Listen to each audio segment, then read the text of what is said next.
Oops. You know what? It looks like something happened. It says live in the corner. I got a notice that says that we're live. Okay, go ahead. Good evening, everybody. My name is Azam Nizamuddin. I'm an attorney, and I'm also a candidate for Circuit Court Judge in DuPage County. Tonight, we're really delighted to have some very special guests with us to discuss a very important topic and a very timely topic, and that is women's leadership, celebrating the centennial of women's suffrage. You know, it's been since 1920 is when women were granted the right to vote, and that's 100 years ago. And we thought it would be very, important at this time, as we're discussing issues of rights, civil rights of different kinds, to have a panel of really important leaders in the community to discuss these issues. And with us, we have 4 outstanding guests, and I'm going to give some brief introductions, and then I'm going to kind of talk a little bit about the sort of historical trajectory of the women's suffrage movement, and then I'm going to ask questions of our wonderful guests that we have. So with that, tonight we have Janice Guider. Janice holds a Master's of Public Health with honors, and she's also an inductee and lifetime member of the Delta Omega Honorary Society in Public Health and a distinguished Paul Ambrose Scholar.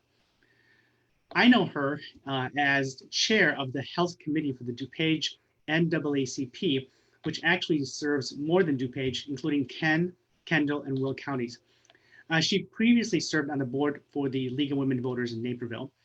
And when she's not providing care, when she's not busy doing all these other things, she's also helping her family, including her youngest son, who has severe disabilities.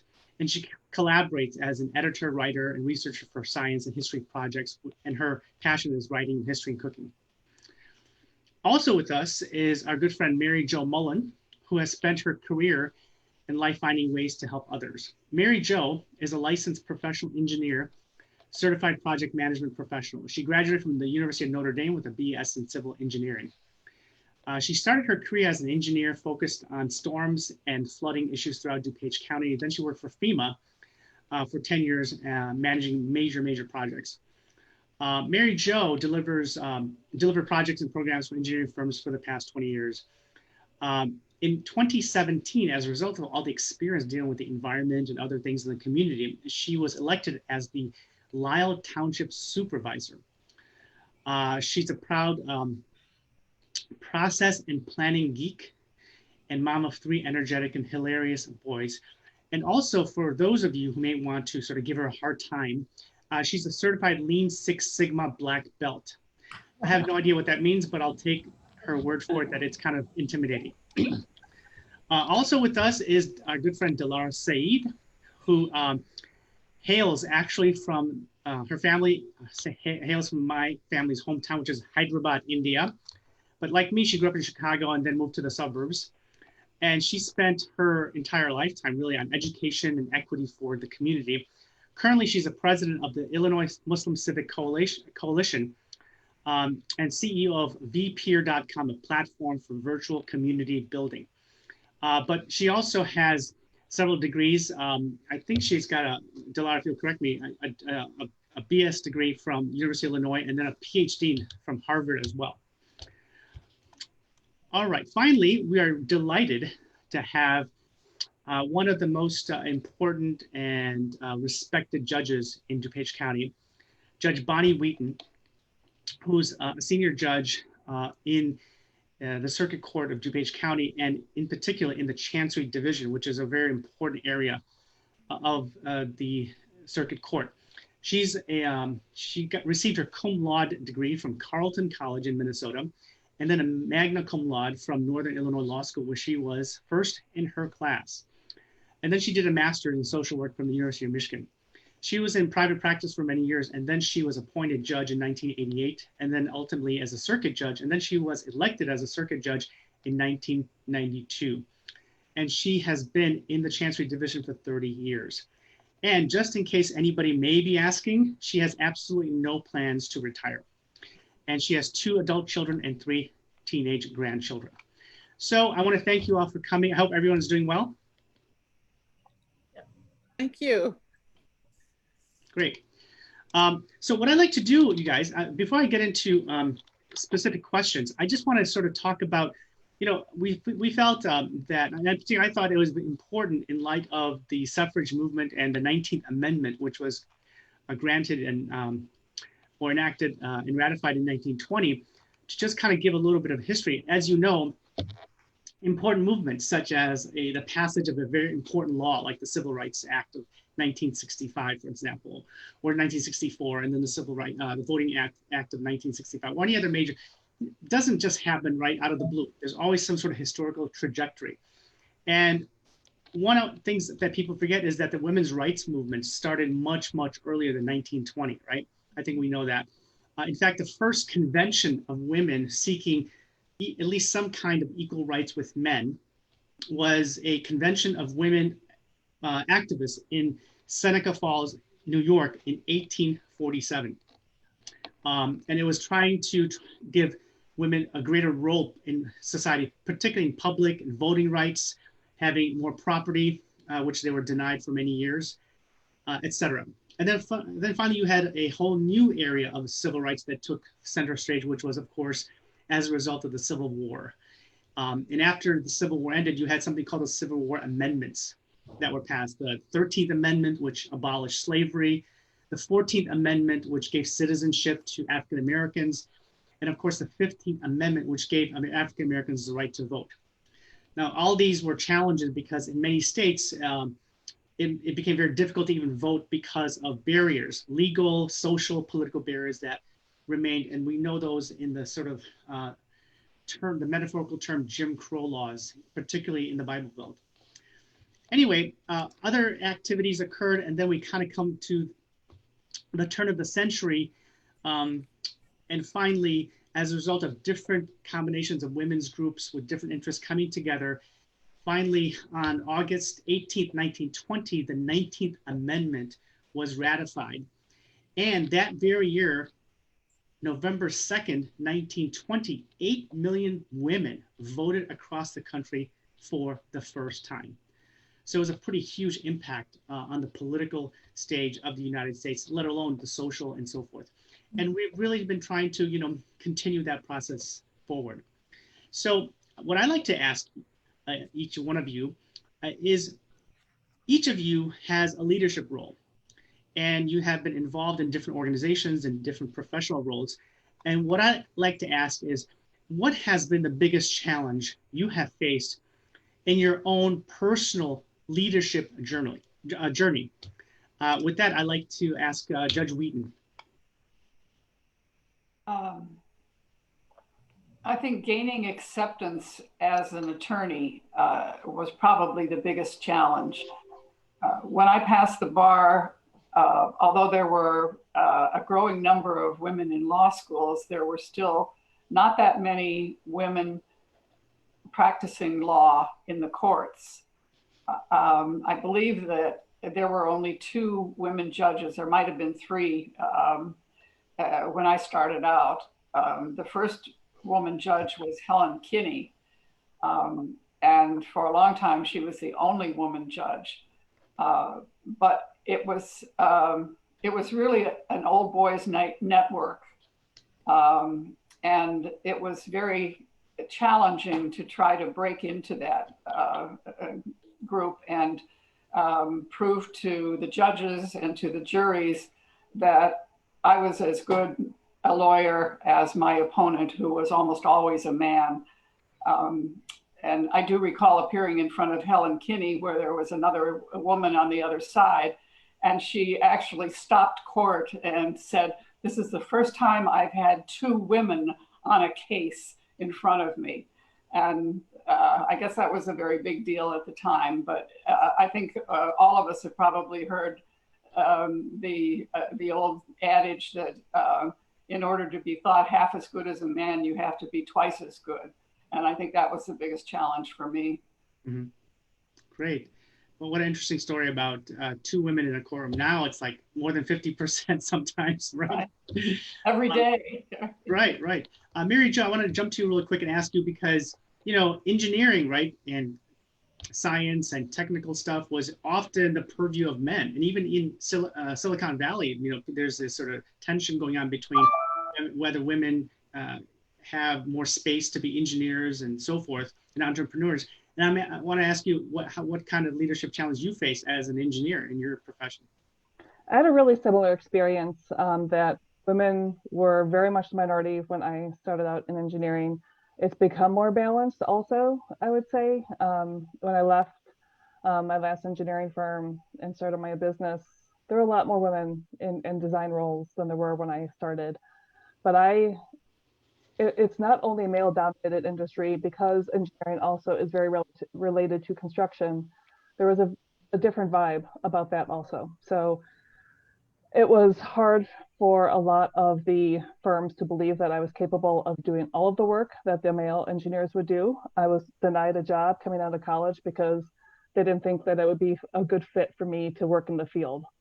I also experienced my very first job, my first year out of school, a cute little joke on the new girl that involved tricking me into walking into a room where somebody was changing clothes, and one of the older engineers was standing there in his underwear. And I thought that was a hilarious joke to play on the new girl. I actually had one of the vice presidents get involved to continue and further the joke with me and make this more of a uncomfortable situation. So I left that company just a few months later. And I don't think that's unusual, that a lot of engineering firms look at women leaving either the industry or their firms and just, oh, they're just going off to have children. And more often than not, we were leaving because we weren't respected, we weren't treated well, and we were seeking a place that we fit in better and that the culture accepted us and allowed us to thrive. My last firm was actually, I worked for a woman that I actually worked with at another firm, and she ended up buying the company and became one of the largest well-known engineering firms in the country. And it was a very, very different environment there than anything I experienced as a young engineer. Wow. Well, thanks for sharing that, you know, very personal kind of story. I'm sure that was something that many of our viewers here can relate to in terms of their own experiences, particularly in the past, you know, couple of decades in the various professions. And Janice, how about yourself? In terms of, you know, you're big in healthcare and so forth. I'm sure you may have faced either similar situations or maybe a different kind of situation. If I can piggyback on Mary Jo, I actually worked in another life as an engineer in training, and I can empathize with what you had to experience being in a male-dominated field.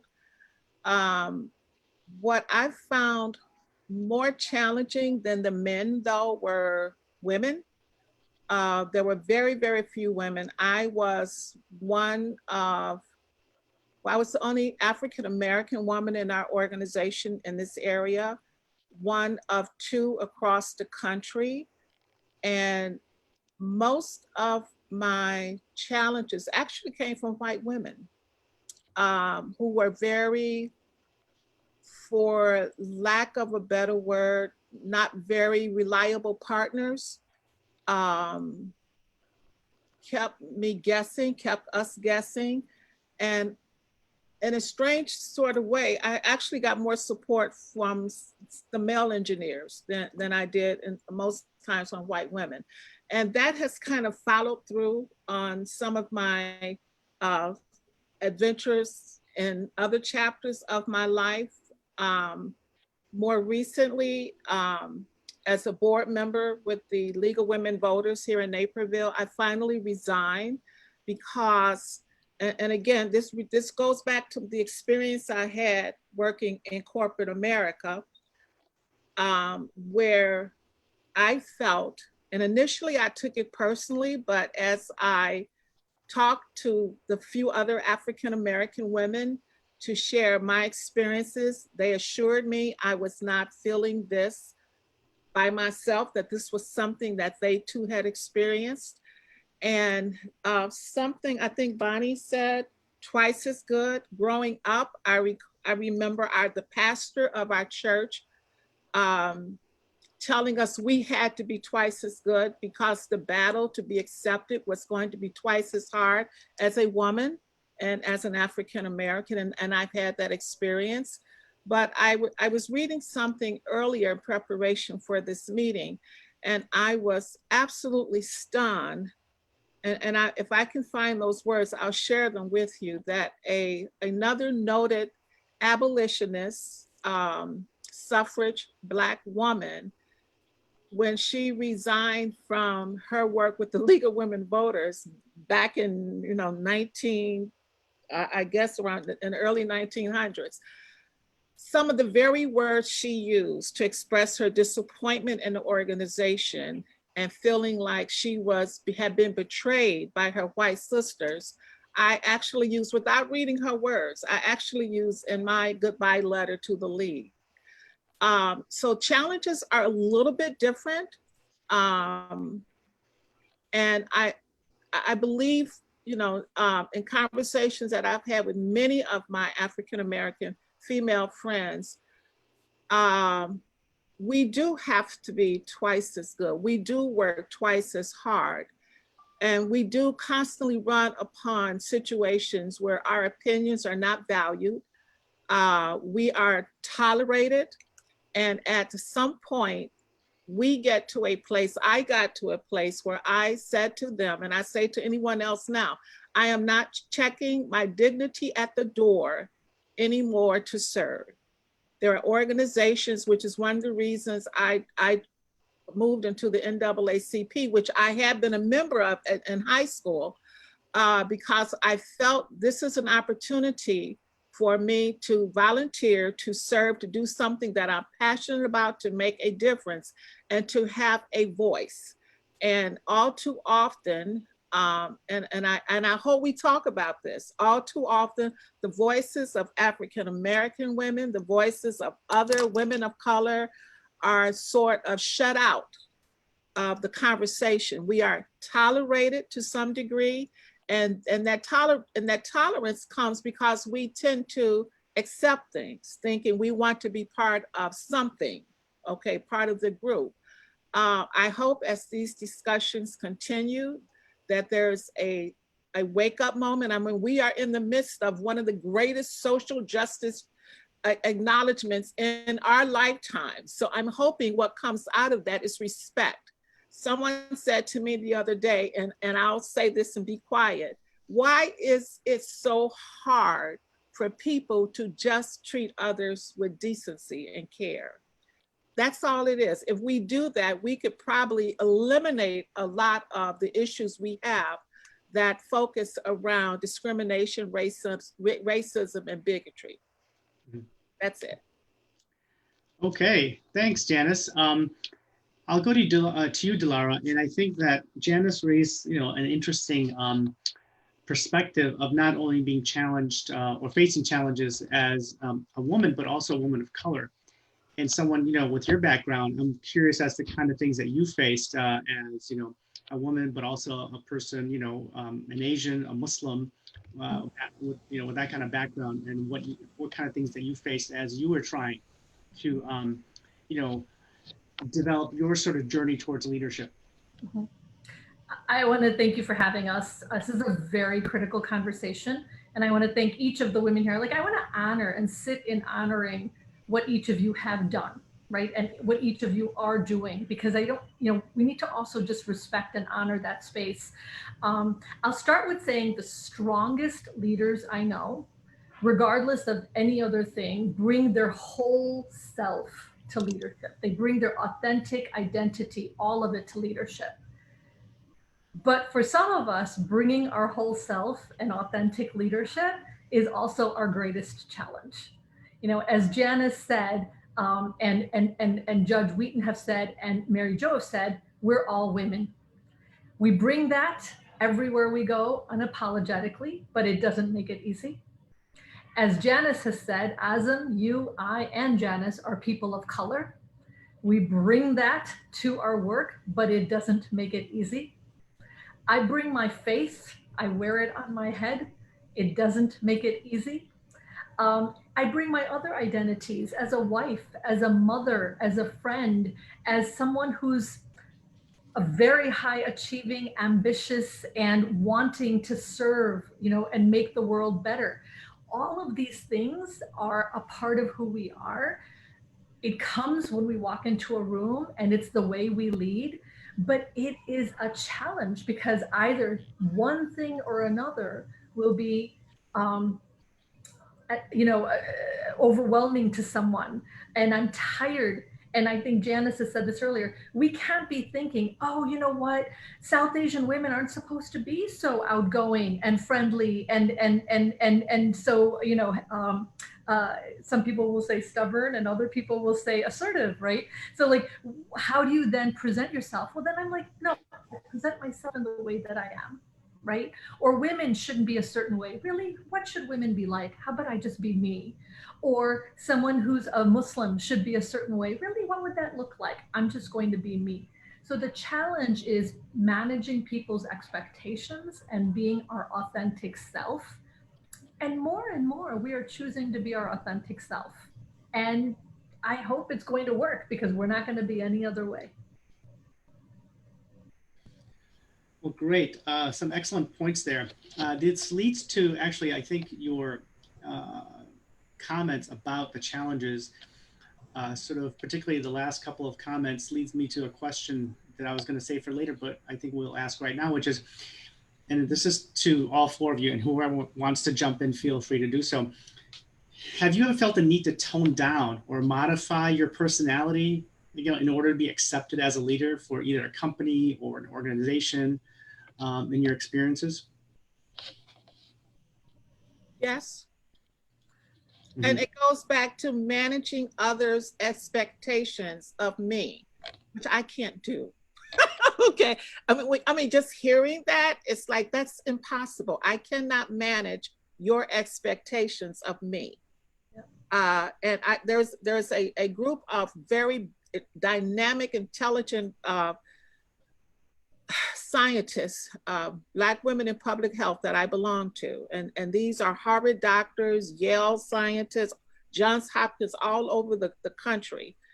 And we had this discussion about checking your dignity at the door. And I was very excited to hear some of the younger ladies say they absolutely won't do that. And I've said to them, well, and with my generation, we had to do that, okay?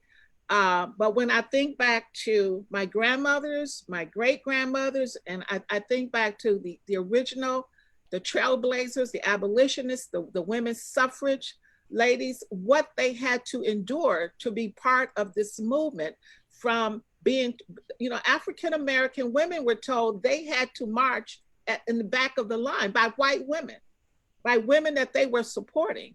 Women like Sojourner Truth, who had this ability to orate. She was such a powerful speaker, and she could draw crowds of thousands of people at a time. They would use her to draw crowds to get their message out, and then they would push her to the back and say very insulting things to her. So that betrayal is historic.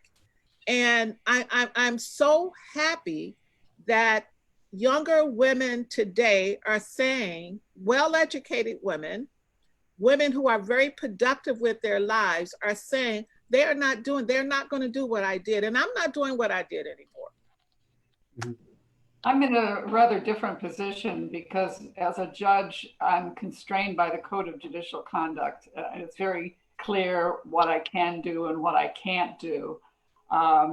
Azam's known me for a long time, and he knows I have strong opinions, and I may be opinionated rather than having strong opinions, but I'm not free to express those, especially in the political realm. I have to walk a very fine line. So I think that's my biggest constraint that I worry about every day. I'm going to flip your question, Azam, to how do we as leaders now not tone it down and give others the opportunity to be their full selves, right? So an example, I was on a meeting earlier today, and I was the senior leader at the meeting, And unapologetically, I took that meeting from home with a baby in my arms. And maybe that's something people were like, oh, wow, she's like gonna run this meeting and she's gonna have it with a baby in her arms. Yes, I am. And I'm gonna run a damn good meeting with a baby in my arms. And that's the kind of way we then say to other women, you can do this. You know, as senior leaders, you know, Janice spoke about women who don't support women. This is how we can then show that we support women and men. If there's a man who's taking care of their child at home during COVID, remote work, please take a meeting with the baby in your arms if that's what you need to do. At meetings, we begin with the question. And one of the questions we began with were, what do you do for downtime? We often begin with the question of, do you take naps? And if you do, when do you take those naps? Like, we give each other an opportunity. In my organizations, both VPeer and the Illinois Muslim Civic Coalition, to say, we are not firefighters that have to run out of our buildings and get on that fire truck and put out a fire. We work in the civic justice realm. We work in the social justice realm, and we run a business. And these are things that allow us to then also make sure the other things that are priorities in our life are priorities in our life. It doesn't make you any less. We hire the best. We know those who are going to be high achieving and great talent. And then we let them do their work without second guessing whether they, you know, have a baby at home they have to work with, or somebody they have to pick up from school, or a wife or a husband they have to drive to the train station. That's okay. You do you, as long as you take care of business. You know, before I ask this question to Mary Jo, I just have to mention a story, Dilara, because of what you said in terms of having a baby during a meeting. When my firstborn was born, Nadim, he was, I think, like maybe 4 or 5 months old. And we, in our tradition and culture, we throw this big party, like a social gathering whenever you have a firstborn. And it's called the Akika. And you know, you're supposed to just, you know, kind of have a dinner and everyone kind of socializes. Well, in the sort of, we were sitting in front, me and my wife, and then Nadim was with me, and I was holding him in my hand. And then I was even talking to people, and he was getting hungry and cranky, so I started feeding him. And this is on stage in front of everybody. And I kept on getting like remarks from close family members, put the baby down, you're a man, you're not supposed to do this. And I thought, oh, well, he's my son. This is like, I'm proud to do this, you know? So I kind of relate to what you're saying, but enough about me. And we have to model that, right? Like, you modeled that you are unapologetic about taking care of your baby. It doesn't matter whether you're a man or the woman or the father or the mother, you're a father and you're going to take care of your baby. And so I think until we model that, others need to see it, and then it will spread. Yeah. Now, Mary Jo, you're in a unique position because you're the township supervisor, which, you know, the township is a very important political entity, and, you know, which controls many aspects of that township. And you have people under you, you get to hire people for contracts, et cetera. And I'm curious as to, knowing your personality, I was curious about the same question about toning down. I am a bit outspoken. I do tend to express myself freely. And I've been told plenty, very recently even, that I'm not ladylike. I don't express myself the way a woman should. And maybe sometimes my language isn't terribly ladylike. So what happens when you grow up as an engineer in a male-dominant situation and you try to fit in the best you can? We're generally taught as women, and I will totally acknowledge right now too that I have an extreme amount of privilege in this conversation, that I get to talk from the standpoint of the challenges I face as a woman, not compounded with other challenges on top of being a woman. But a lot of my challenges have come down to the perception of how I should act, what I should be, and I'm not what people expect. And I had a boss when I was at FEMA who knew me really well when he brought me into the organization. When I moved from Chicago to DC and worked in headquarters for a while. And he pulled me aside after about 6 months and he said, "What happened to you?" I said, "What?" And he's like, "You're not vocal." Like, you've always been vocal. And I'm like, well, I was really comfortable in my own position, and I had that ability and I had that trust, and the people here don't know me as well, so I'm holding back. And he's like, it's not why I hired you. Speak out. So it was really good to have a boss be like, you don't have to hold back. You don't have to wait for permission. That's not how we do things here.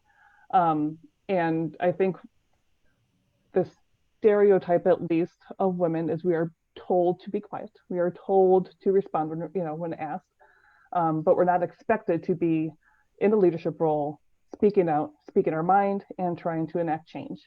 And I think the enacting change part is what's really important when we talk about suffrage. Is this was a moment that not only acknowledged that we exist and that we have a history, but we have a role in the future.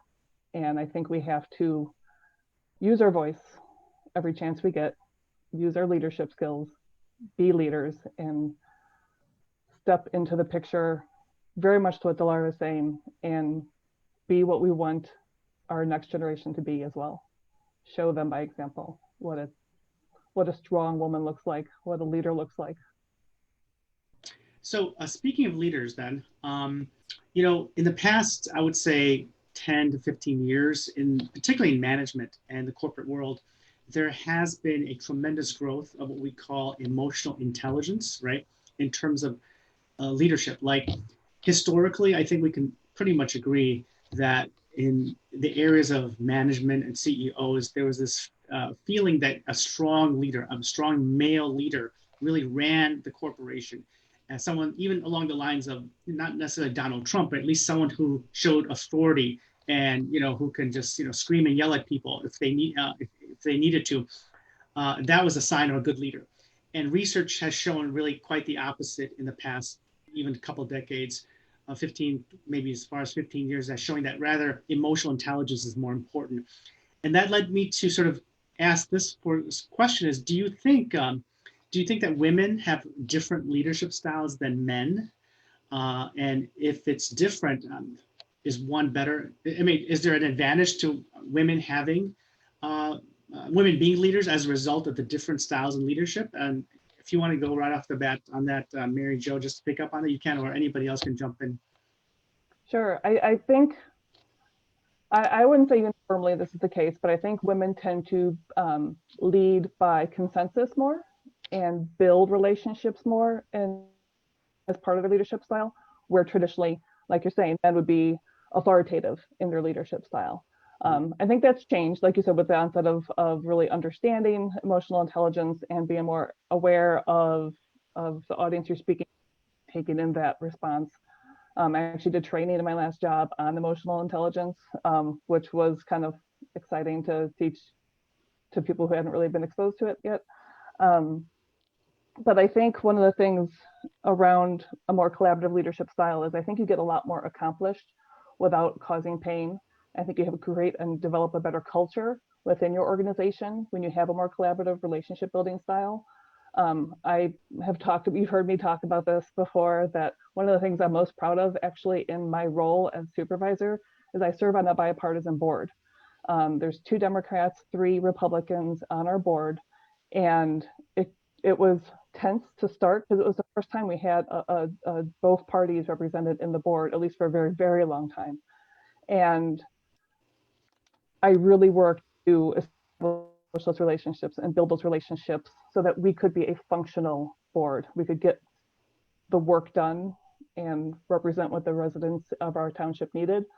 And I think everybody, I don't want to speak for my colleagues, but we've had conversations around how well we work together and how we are able to get a lot done together.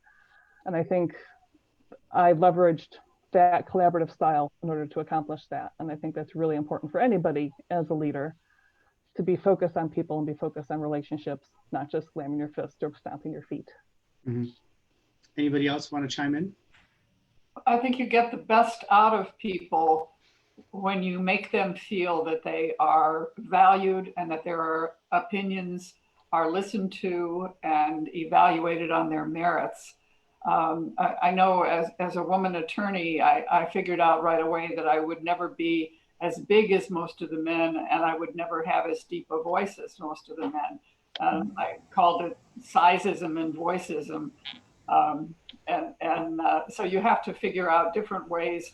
Well, first you have to identify your own strengths and capitalize on your strengths, because you're never going to make it with your weaknesses. And you know, some of the data is actually showing this as well. Right now, we're in a world pandemic. And when you think about the countries that have handled the world COVID-19 in some of the most assertive, effective ways, you know, you have Tsai Ing-wen of Taiwan, you have Jacinda Ardern of New Zealand, you have Angela Merkel of Germany, right? So these are women leaders that have led, as Mary Jo said, with data, science, and consensus. And they have brought their nations through this to spaces that are safer for all people. So now I'm not making a generalization that every great world leader is a woman, or that every leader who's strong is a woman, but there is data that in the way that, just like we have some generalizations, in the way that women lead, there are more effective organizations. We know that boards that have women on them are stronger boards of organizations. And I think this is not just by chance. I think it's the way we see the world. We are raised as women to be very cognizant of the world around us, the people around us, to manage everyone's expectations, to be ambitious and assertive while also bringing others to the table. And these are ways of being that are, as you said, Azam, emotionally intelligent. And that's what we bring to the table, we hope. Now, do we have our moments where that's not happening? Absolutely. And I hope we're learning from them and improving each moment. You know, we're all learners in this. Leadership is a trait that is learned and grown, and we want to get better at it. But I think we bring to it some traits that are unique to women. Janice, do you agree with? Oh, I agree wholeheartedly. And I feel like I'm falling back into that thing where I come as a woman and I come as a woman of color, because not only are boards more effective when they have women, but they are more effective when they are more diverse.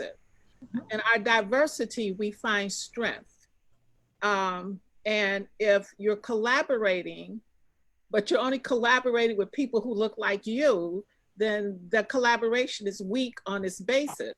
So yes, I wholeheartedly agree. But as my as the shoulders that I stand on tonight, I stand on them saying, as a woman and as a Black woman, these are very pertinent issues. I can't just look at it from a prism of a woman. I'm looking at it from the prism of an African-American person. Sure. No, I appreciate you pointing that out. And I think it's interesting, the comment that was made earlier about the issue of women leaders in different parts of the country. And we had a vigil at the Islamic Foundation in Villa Park after the massacres in New Zealand, if you remember. And when Jacinda Ardern was put into the really global spotlight in how she handled that, I just remember it being so stark than other leaders whenever a terrorist incident or terrible violence occurred. In the way, number one, she rejected what happened, but she did it in such a, I guess the best way to describe it is in a humane way, which embraced everybody. She rejected the perpetrator of the crime. She didn't, condemn him to hell or use all this kind of, very violent language. She condemned it, moved on, and was focused on the victims and then the overall community. And I just found that to be so distinct from others. And same thing, I think, with Angela Merkel, which is, just someone who's there to get the job done, not interested in the bluster and the pizzazz, but just wants to get the job done for the nation. And I just found those kinds of traits very interesting. And so it leads me to this question, which is, why do you think that we in the US have had such a problem being able to elect women as leaders, particularly whether it's the presidency or the other kinds of offices compared to other countries? There's so many countries across the spectrum, whether it's South America, whether it's Asia, whether it's Europe, even Africa, we've had women heads of state. And yet we seem to, we're really the founders in many ways, or not, I should say founders, we've led the way in some ways in terms of rights and opportunities. And yet we seem to be very slow in this process. I think I know I'm the oldest one here, I probably have more of a historical perspective. I think we're making a lot of progress. I look at some of the women candidates in the past, in the 2018 cycle, and the women candidates now. And I think that things are changing at a rapid pace. I think that previously disenfranchised groups are exercising their power more now than before. We have a long sociological history that has sort of militated against women being recognized for their intrinsic worth. But I think that's changing now. We have a lot of women candidates who are military veterans, and a lot of women who have worked their way up from school boards and county boards to positions of power.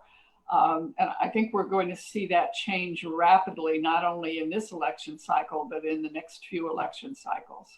Mm-hmm. Okay, looks like we have a couple of questions coming in. Before I ask those, does anybody else want to comment on this question about leadership in the US vis-a-vis the rest of the world?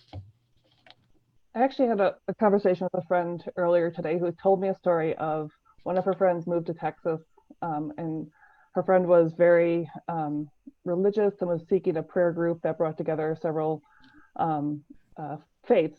And she settled into one, and they started praying in 2016 so that a specific woman would not win office. And she thought it was personal, like they didn't want her to win. And as she talked to the members, what she learned was they did not trust a woman to win office or to lead. And I think we live in a bit of a bubble in our area, that there's a lot of change happening here. We have plenty of change yet to make, but there are definitely areas of the country that the idea of a woman in a high office is unfathomable, and they cannot imagine a woman having the ability to lead in that capacity. And I think there's a surprising number of people who still feel that way. I don't know the answer to that. All we can do right now is very much to what Dolores said early on, lead by example, show who we are, show what we're capable of, and prove ourselves. Not that it's not wearing to prove yourself repeatedly and just keep going over and over and prove yourself and prove yourself and prove yourself. But I think it's one of the things we have to do. But like her story, and this is something that happened in the last year or 4 years, I guess. It was the 2016 election. So it was shocking to me that was a very intense group effort just against women in office in general. So we just have to keep running and keep proving. I'm an educator, so I'm always looking at some of the data and some of the historical perspective. When you look at Barack Obama's election, the data shows that Black women voted in droves, in such numbers and with such strength and conviction that was part of that victory. And when Trump won, white women voted in ways that actually helped him win that presidency. And so I think absolutely the world has to see us as leaders, but we will be in elected office in the United States of America at every level when we see ourselves in elected office at every single level in the United States of America. We have to envision judges and state officials and elected officials at every level. And we have to envision us as one of them. And that's when we will change things. Eleanor Roosevelt wrote, and I love this, somebody gave this to me when I was running for office: every political woman needs to develop skin as tough as rhinoceros hide. We have to believe we have the skin. We have to do the work of what it takes to be a rhinoceros in this world and have tough skin. And then we need to support each other, make sure we're all elected. And one thing I've learned is you don't have to be male to be one of the boys. That's true. Great thoughts and comments. Let's go to some questions, okay? The first question is, and this kind of relates to what we just talked about. Don't you think that women have been trained for years to stay in the background? So how can we change that?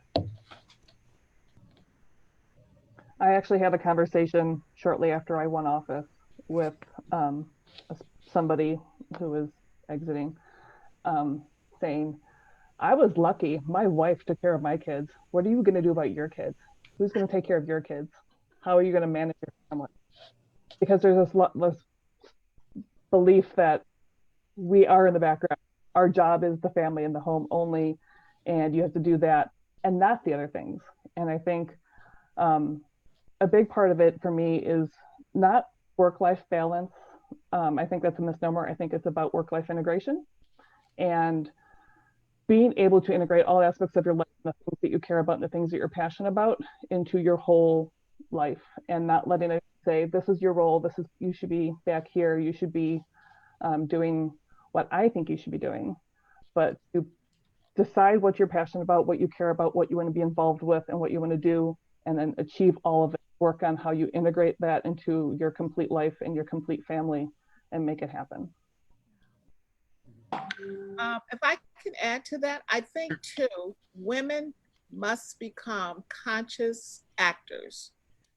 And by that, I mean, with great intention, with great purpose, first of all, understand the history and use that history to break that cycle of, I don't know if it's passiveness or what, but to break that cycle and say, I'm going to become a more open person. I'm going to become, I guess the popular word now is woke, okay?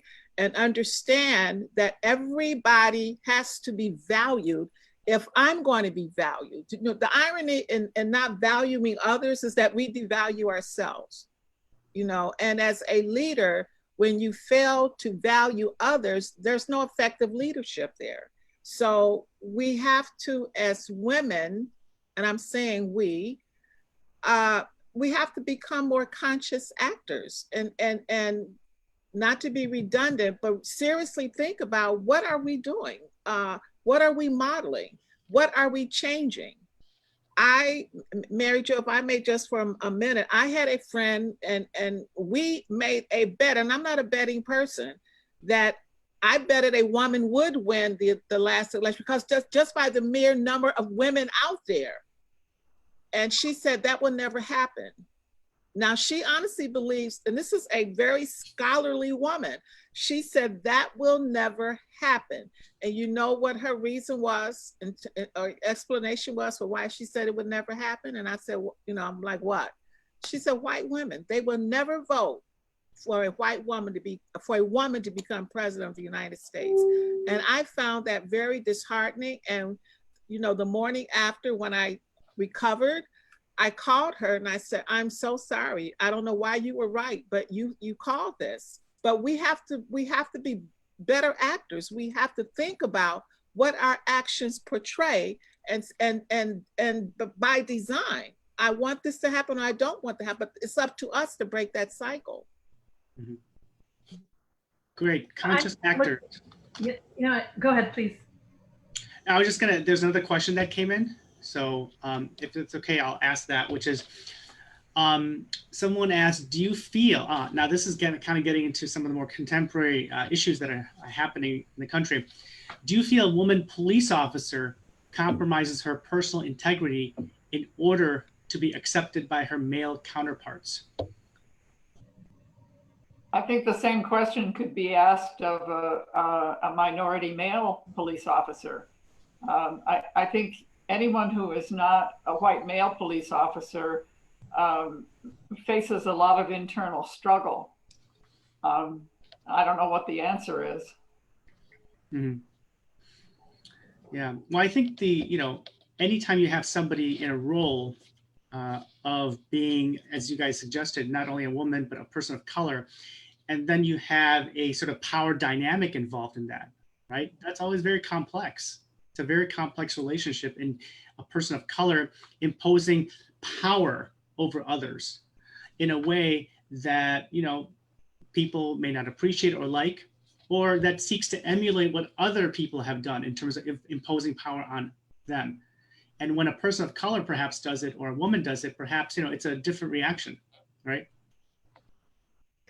I mean, our police system in the United States of America states that it is to protect and serve.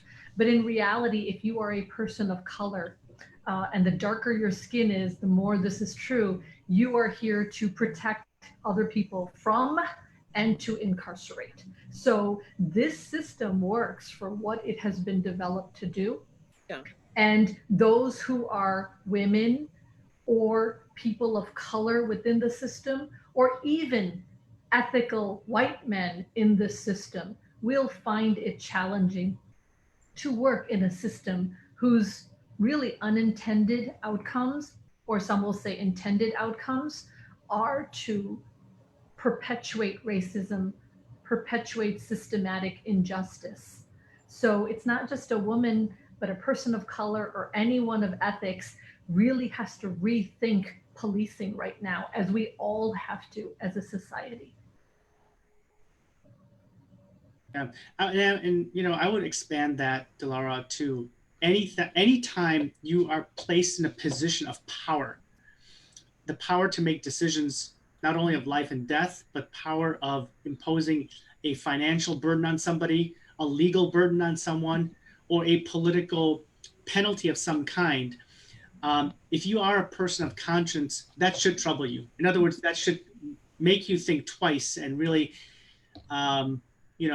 suspect what the outcome of your decision will be, and not simply say, well, just go with the flow. Let's just put people in, or, let's just punish people because that's what everybody else did. I think that's a good point, because this is a societal issue. And you see this kind of playing out, for example, and I don't want to get overly partisan or political, but I just want to kind of sort of relate this with the Trump administration, where you had certain people of military background who joined the Trump administration to help facilitate a transition and good governance. And they wind up leaving because they just felt like, this is not something that I can continue to perpetuate. And these, in many instances, were, white males in a military background or bureaucratic background and so forth. And I think the same will apply to, in the case of a woman police officer, or perhaps even perhaps an African-American prosecutor, right? I think that's an important point you're making. At any point in leadership, when you are in an unethical situation or in an unethical system, courageous leadership means you're a courageous leader. Okay, another question came in and says, this is kind of like something that we can end with, but I'll ask, I'll do it now because I can ask you guys to kind of maybe ask questions of one another or make any comments towards one another if you'd like. Question, if you could have one piece of advice go viral to all young women who are listening, and hopefully there's thousands of them listening right now, what would it be?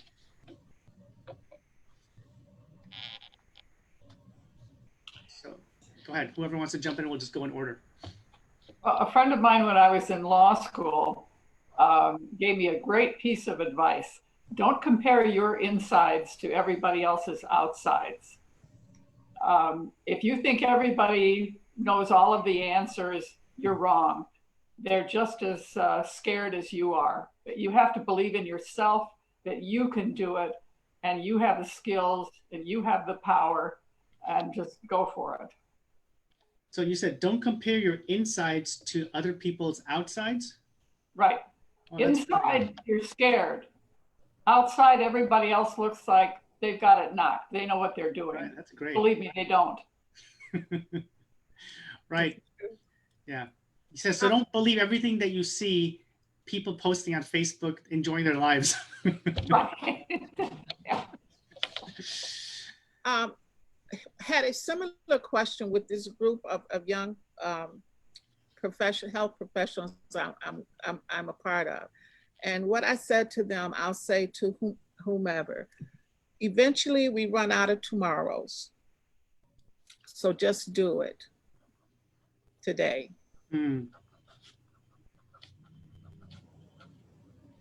That doesn't sound too happy, but but we run out of tomorrows. We've got to stop putting stuff off. I don't want to, Janice, I don't want to hear that. I want to hear just chill. Yeah, okay, no. Yeah, no, that's really good. I need to say this to I'm going to say this to my teenage kids tonight when I get home. So I would steal from Sheryl Sandberg and say lean in. She had a lot of flack for that book based on title and the summary of it. But her point was to take advantage of every moment you have, lean into the organizations that you are in, the life that you want. And when you need to take a step back from something, whether it's family or something else that's driving it, know that you were there 100% while you were in it, and set yourself up for success rather than keep backing up or giving other people space, giving up your area, giving up your space, because we do need more women in power, in leadership positions, in every aspect. That our perspective is important, our experiences are important as women, our experiences are even more important, as you guys have been saying, as women of color. That diversity is so important for us to continue to move forward, and our leadership is important. So lean into everything you do, be there 100%. Great. Thank you, Mary Jo. And Dilara? In our effort to right the wrongs, what we don't need is women stepping up in a way that tramples on men. We don't need men stepping up in a way that tramples on women. We don't need white people trampling on blacks and browns. We don't need black and brown people trampling on white. What we need are partners across this world. So be a partner with those around you, whatever your gender, your race, your class, your faith. Be a partner. That's what's going to get us the world that our children should inherit.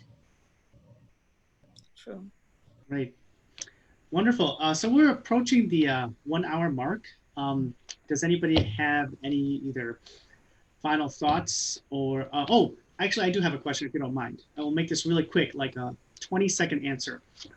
I asked you, what kind of advice you can give that would go viral to young women. What kind of advice do you have for men? And how to relate to women leaders, for example?